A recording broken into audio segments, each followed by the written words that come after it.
What's up, residents? Jacob here. One of the most brought up topics I keep seeing all over the internet is how big will Kong be in the upcoming Godzilla vs. Kong movie, and what is causing the giant ape to grow large enough to make it a fair fight with the G-Man in pretty much no time at all, being that Godzilla vs. Kong takes place roughly 50 years after the events of Skull Island.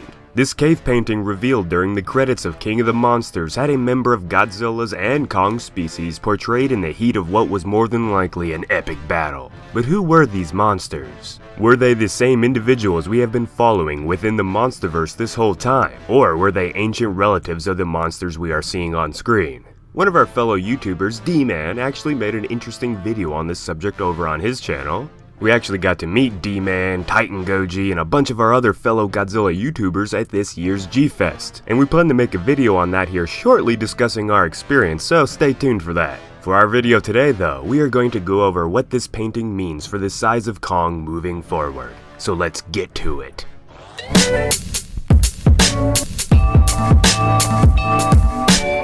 So we won't stick on this long, but it's probably safe to say that these two monsters are not the same ones that we are seeing in the movies. With the lore of the Monsterverse growing, we now know that Godzilla and Kong are just individuals within their own unique species of Titan. This can't be our Kong. We know that he's way too young and nowhere near the same size as Godzilla, or at least not till here recently, but we will get to that here in a little bit. If you remember the bones of Kong's parents, they appear to be similar size to Kong in the Skull Island movie. So that means that this Kong in the cave painting is from a time way before even Kong's parents were alive. Could it have been the very first Kong? Bounce that idea around in your head some and let me know what you think, residents. So what was the cause to this ancient battle?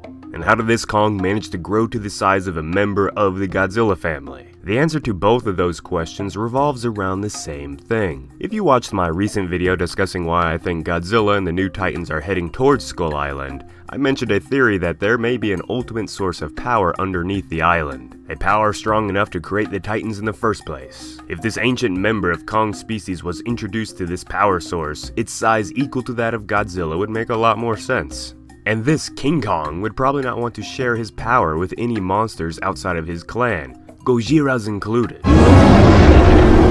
We don't know if this Godzilla is the Monsterverse Godzilla. My guess is not, but we have seen firsthand in King of the Monsters that Godzilla loves to be juiced up on power. So it's fair to say the others of his species would think the same. Now imagine that this Uber Kong had to once defend Skull Island and in secrets from one of Godzilla's counterparts, possibly driving the giant reptile off, but the fight destroyed all knowledge of this ancient source of power, leading to King Kong's death as it was no longer able to maintain its health and immortality.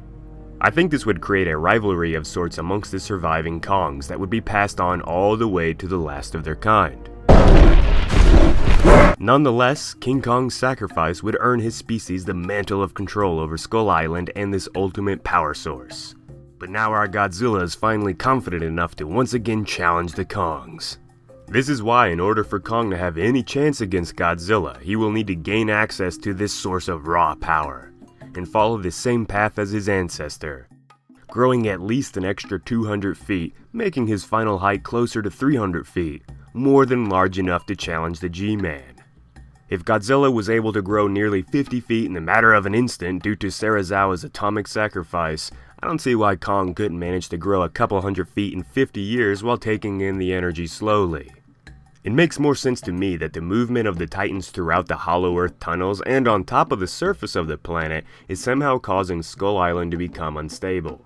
The seismic activity reported underneath the island stated by Monarch could mean the power source is nearly bursting at the seams to come out, allowing Kong to grow to crazy new heights in record time, but also making him very angry. I could see volcanoes, earthquakes, and fire becoming a real danger for the creatures of Skull Island. And this would be the perfect inspiration for Kong to have a real fight to pick with the other Titans and Godzilla. We know that Kong treats most of the animals and creatures of Skull Island pretty much like his little pets. Just like how you'd probably be pissed off because someone was going after your cat or dog, this is what Kong's going through on Skull Island. One part of the energy source is causing Kong to grow so strong and powerful, and the other is just messing with his head and building his rage. A perfect mix to challenge Godzilla. If you wanted to know how big Kong was really going to be in Godzilla vs. Kong, this right here is probably what we are going to see. Are you ready? Hey guys, so at the end of the day, these are all just some ideas that I got in my head. Had a lot of time to think on the plane ride back from G-Fest, you know? And I wanted to give you residents a quick glimpse into my theory. I'm gonna stick with it for now, so tell me what you think. Remember, we have a special G-Fest video coming. It's kinda like a vlog discussion sort of thing about our journey, so make sure and give that a watch when it comes out. The link to D-Men's video about the cave painting of Godzilla and Kong will be down in the description, so go check that out, he's a good guy. And on that note, you guys are all awesome, and we wouldn't be here if it wasn't for you, so, thanks, really. Hey, peace out.